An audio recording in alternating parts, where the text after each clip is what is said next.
Yes, ready, start.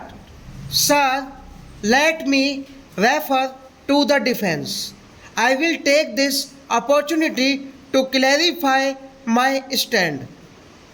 It is with the best of my intention. The other day, during the question hour on the foreign exchange, when I joined hands on the debate and asked the Prime Minister that even when the trade gap is of the order of more than rupees 8,000 crores, is it not a fact that unfortunately even 50 years after independence we have to import on a very large scale even the sophisticated weapons in this country? All of us here, whether we belong to this side or to that side. In patriotism, we are second to none. In patriotic favor, my patriotic feeling and emotion might too be higher than that of the Prime Minister. But I can assure this on the question of defense, on freedom and integrity of the country. If we are not ahead of the Prime Minister, we are at least on par with the Prime Minister. We will not lag behind anyone in this House as far as India's integrity and defense is concerned.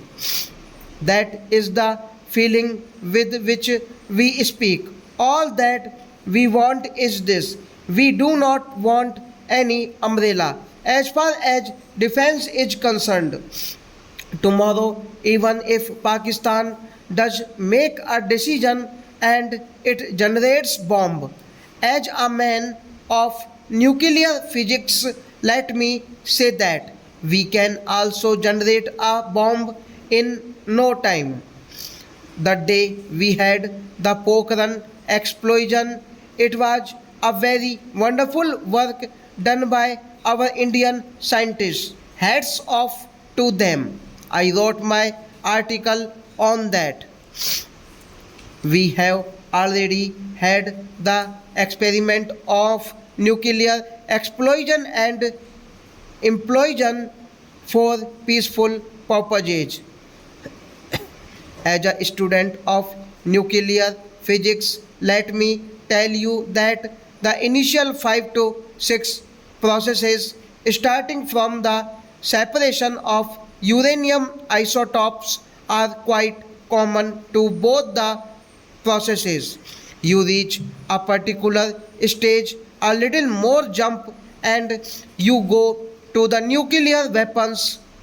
That is exactly the progress as far as this field is concerned. Sir, tomorrow, even if we are required to choose this option, we will not like to choose the option of the United States of America or any other superpower. We will like to stand on our own legs. That is what I meant by saying that today, unfortunately, our self reliance in sophisticated weapons is negligible, therefore, heavy imports from outside the country are there stop.